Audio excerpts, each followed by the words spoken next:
Hello, everyone. Welcome to the Continental Control Systems multi-circuit meter webinar. Uh, the multi-circuit meter is an electric meter. It measures 12 to 84 circuits and runs on 100 to 600 volts AC and communicates via Modbus. An overview of the presentation today, we'll start off with a little company information. Then we'll go over the electric measurements for the multi-circuit meter. Then we'll talk about the communications, some typical applications for the multi-circuit meter, the number of CT inputs, retail pricing, current transformers, certificates and accuracy, voltage types, the different types of enclosures that are available, some unique features of the multi-circuit meter, and at the end we'll have a Q&A. At the right of your screen is a little box, and if you have any questions during the presentation, feel free to enter them there. And if we run out of time and your question isn't answered, we will email you a response. All the technical questions today will be answered by Nat Crutcher, our Director of Engineering. And any sales-related questions will be answered by Cynthia Boyd, our Director of Sales. CCS is a 25-year-old company whose mission is to create and provide the technology and equipment that enables the efficient use of electricity throughout the world. And the multi-circuit meter definitely meets that requirement. In order to know how energy is being used, you need to measure it. And the multi-circuit meter delivers on that in a compact form at a great price point with revenue-grade accuracy. An overview of CCS is that we've designed and manufactured equipment for electric power measurement for 25 years. And those include energy measurement devices, current transformers, as well as OEM solutions. The multi-circuit meter measures kilowatt hours, watts, power factor, voltage, current, reactive energy, reactive power, demand, and peak demand, as well as frequency.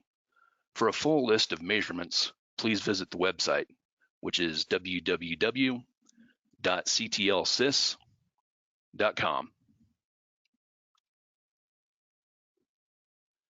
The multi-circuit meter communicates via Modbus. The standard option is Modbus RTU, which communicates over RS-485. There's also an Ethernet option for Modbus TCP.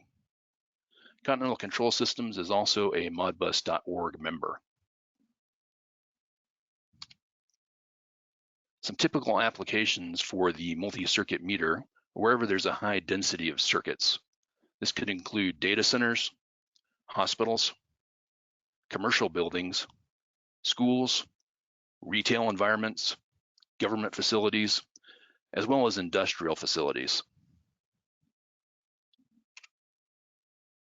We'd like to run a quick poll here and get some audience participation to let us know what their typical applications might be. There we go. So we'll leave this up for 20 or 30 seconds and let people fill in their information. And it looks like most people are in the industry and building categories, as well as a few in data centers. But it looks like industry and building are the main results that people are putting in. So that's where we're landing on that. All right, we'd like to thank everybody for inputting their information there. We appreciate that. We'll just close the poll and move on to the next slide.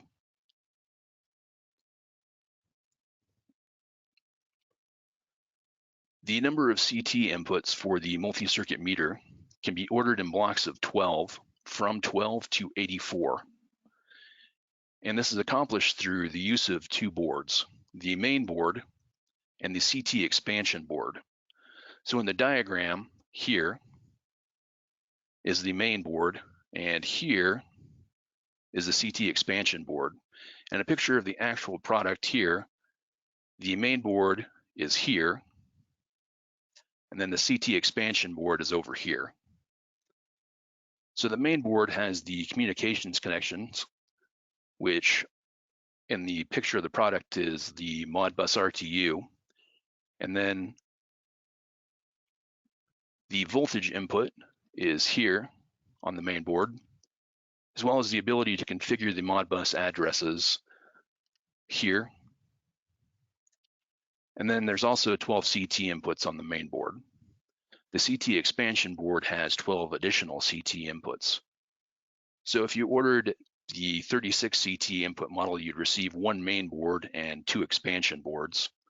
And if you ordered the 12 inputs, you just receive the main board. The modular design of these 2 boards allows us to stack the boards on top of each other to save space.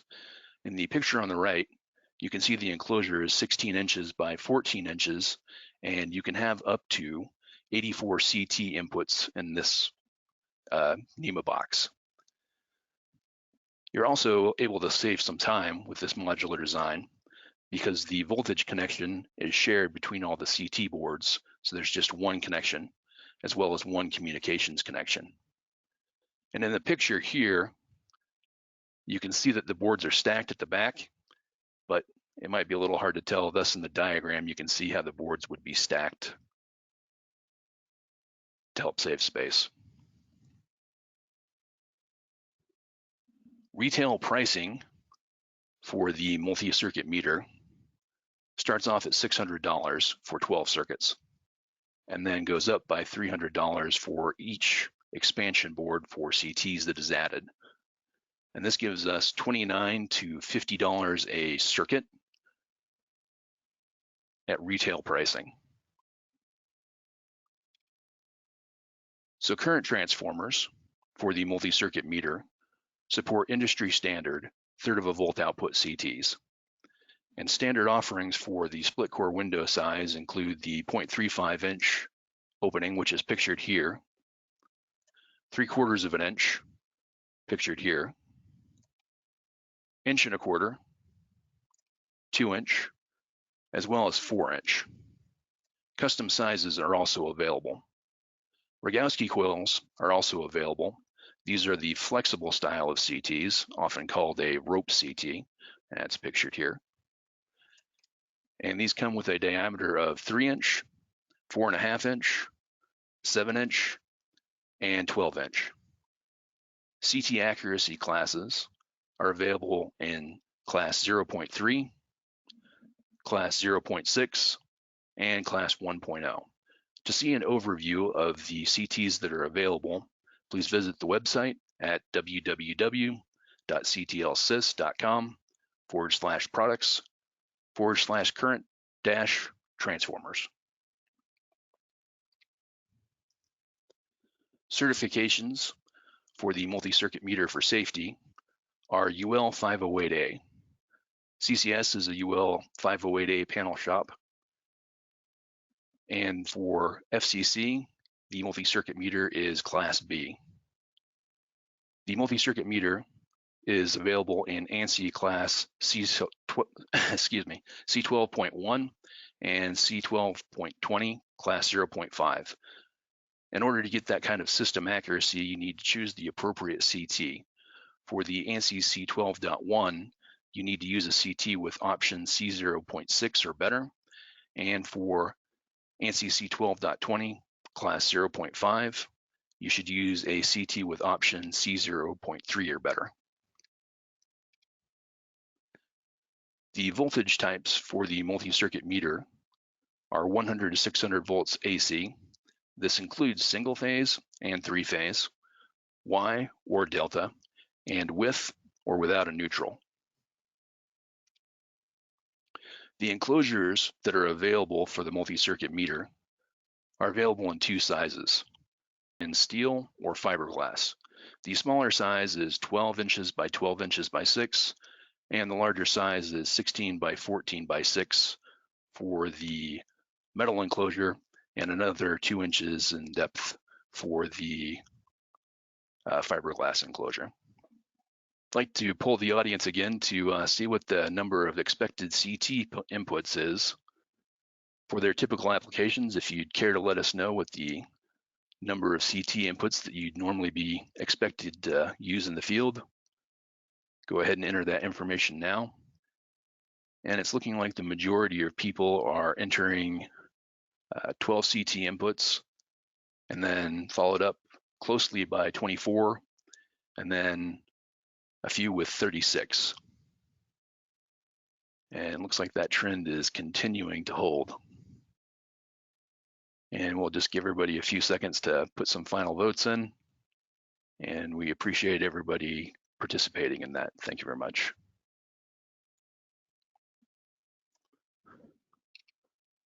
Some unique features for the multi-circuit meter include the ability to correct wiring errors remotely.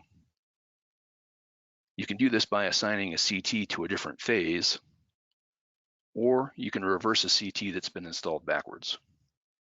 So this has the potential to save a truck roll where you might have to go back into the field to move the CT physically to a different voltage or to flip the CT around.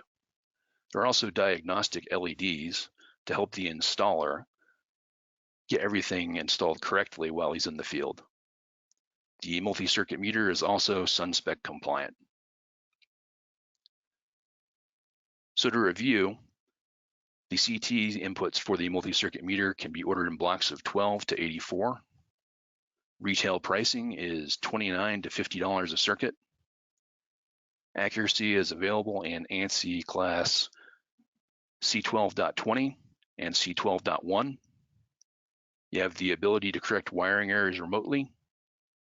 You can connect to voltages from 100 to 600 volts AC, Y or delta, with or without a neutral. You can use industry standard 1/3 of a volt output CTs. And enclosures are available in fiberglass and steel and are NEMA 4 rated. At the end, we'll have a Q&A for up to 10 minutes. So if you haven't entered any questions over on the right-hand side, feel free to do that. If a question isn't answered during the webinar, we'll send you an email with a response. In the email, we'll also send everyone poll results as well as the slides and a link to where the video can be found online. And of course, feel free to contact us at sales@ctlsys.com or to visit the website.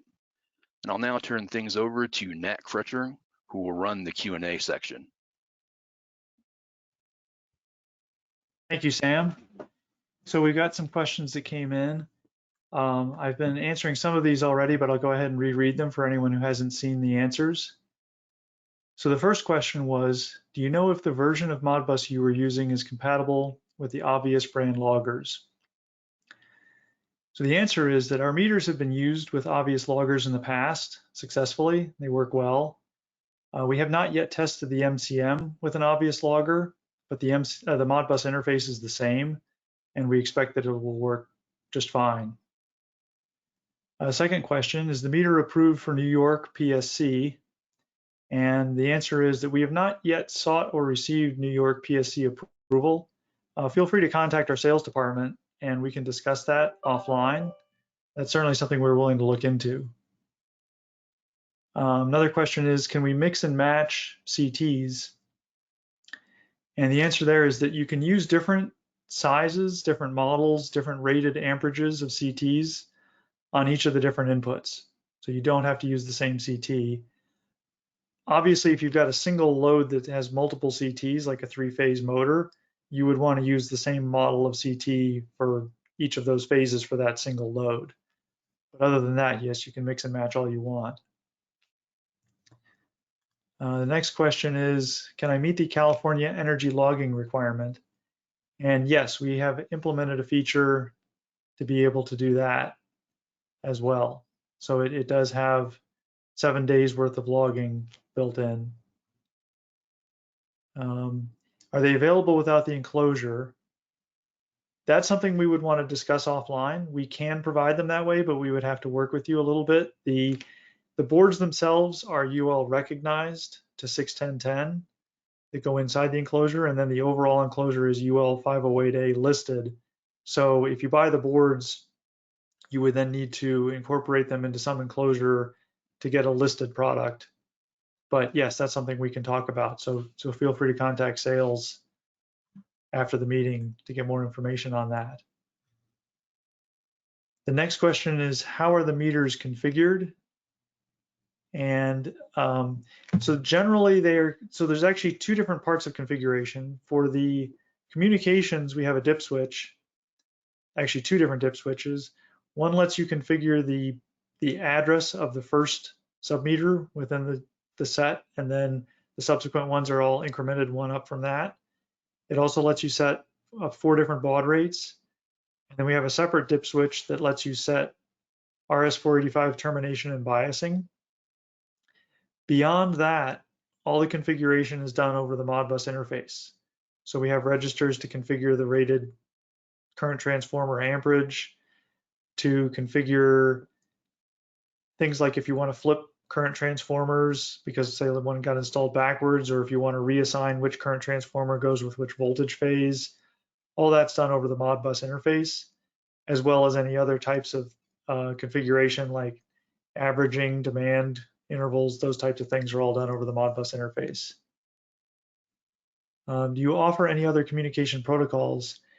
The MCM does not yet have other communications protocols, but for our regular meters, we have BACnet, LawnWorks, and a pulse output. And we're looking at updating the MCM at some point, but don't have any firm plans yet on that. So the next question is, how frequently are the measurement parameters updated? So internally, the meter makes measurements every 100 milliseconds, and you can make readings every 100 milliseconds. If you're reading many meters, you may have to run at a high baud rate and limit the number of measurements to be able to read that fast. There is a configuration register called averaging. The default averaging is 5 seconds, which helps if you're not reading very fast to give you lower noise readings. So if you do want to read fast, you'll want to change the averaging register first. But yes, so for certain applications, it's important to be able to read power every 100 or 200 milliseconds, particularly to avoid exporting energy for certain cases. Is there a configuration software? We do not offer configuration software. There are some Modbus programs available, some that are free, some that are paid, that can be used for configuration. And we have a page on our website called Modbus Software, I believe, you can search for, that lists some of the programs that we've experimented with and can recommend. Next question, do you have an integrated logger, and for how long? So we have very limited logging at the moment. We just have 7 days of daily logging to meet the California requirement for logging. We do not have a real-time clock at this point, and we don't have extensive logging. So that's not something available right now. You certainly can use an external Modbus logger, like the earlier question about an obvious logger. That would be the best solution at this point for that. What is your email? I'll probably just type a response to that one or send that separately. Next question, do you have a fixed block of CTs for panel boards to avoid wiring errors? Not yet. That's something we've considered, but we have not built anything like that at the moment. Can a 12 channel be used for 3-phase and single phase on the same board? Yes. So you can mix and match any combination of single phase and 3-phase loads with any of the numbers of channels available. Next question, how do you assign multiple CT coupled with voltage phase for a 3-phase or split phase load? So in the manual, it explains that. And so if you go to the website link that's in the webinar and download the install guide, it goes into more detail. We have a Modbus register, or several of them, called meter config, which essentially lets you configure each current transformer to a voltage signal. And that can either be a line to neutral voltage. So for example, you could say CT number 1 goes with phase A to neutral, CT number 2 goes phase B to neutral, and so on. Or you can assign a CT to a line to line. So you could say CT number 1 goes A to B, CT number 2 goes B to C, and that can be more efficient because you can use fewer CTs sometimes. So a good example would be a residential split phase where you don't have any neutral current. You could use one current transformer and assign it to the line 1 to line 2 voltage. How fast can we get data from CT? In other words, what is the resolution of the data logging in seconds? So yeah, once every 100 milliseconds, as I answered before, is the fastest we make readings on the power and the current and the voltage. The energy only updates once a second. Those numbers normally are much larger and more static, kind of like the odometer on your car. Will you be developing a cloud environment? I don't think we're going to develop our own, but we may look at partnering with an existing cloud environment. That's something, if you have more interest in that, definitely contact us, our sales department, and we can discuss that in more detail. We have a question, how much is the Modbus TCP option? I don't know if Cynthia has an answer for that yet. I'm not sure myself. I can refer to Sam on that just to discuss that. Are the pricing that we published as retail or list pricing, is that either or? A good thing to point out is it's Modbus RTU or TCP over IP. Are the prices the same, Sam? That's correct. The pricing is the same if it's the Modbus TCP or the Modbus RTU. Okay, great. Thanks, Sam. All right. The next question, does the meter work with the Schneider EGX 300 and AccuEnergy AccuLink 810 loggers? Do you provide support for integration? We have not tested it with those products, but we absolutely do provide support. So we're happy to help. You know, our meter is a standard Modbus compliant product. We've been selling them since 2007 and have essentially gotten them working with every device we've ever tried. So I can't imagine that they won't. We're happy to provide support on that. Is it possible to calibrate the meter? So we ship the meters pre-calibrated, and we do not provide the option for the end user to calibrate them directly. You can send them back for recalibration if you feel that that's necessary, although generally they're very stable and that should not be required. We do have an adjustment set of registers you can use if for some reason you need to do a field adjustment. That might come up if you discover that your current transformer is a little bit off, or you're trying to compare to a utility meter and you're trying to get things dialed in. You can make field adjustments. It would not be the same as recalibrating, but we do have registers that allow you to do that. And the last question we have right now is, do you have a display module which shows current energy data locally? We're looking at that right now. We don't have one available at the moment. Definitely contact us if you're interested, and we'll keep you appraised of our progress on that. And then another question came in, NIST calibration or factory? So we do the calibration in our factory using NIST traceable test equipment. So we do not send the meter itself off to NIST. They generally only want to calibrate reference standards, not end products so much, although to be honest, I haven't asked them if they would calibrate our meters. It's just not something that's come up. But we are NIST traceable. And that's all the questions I have at the moment. If anyone else wants to ask one, please do so soon, or else we'll close the question and answer. I think that's all we've got, Sam. All right. We appreciate everyone's time. And again, we'll send out an email with a link to where the webinar that's been recorded can be found online, as well as to the slides and any unanswered questions, although I believe we hit all of them. Thank you very much.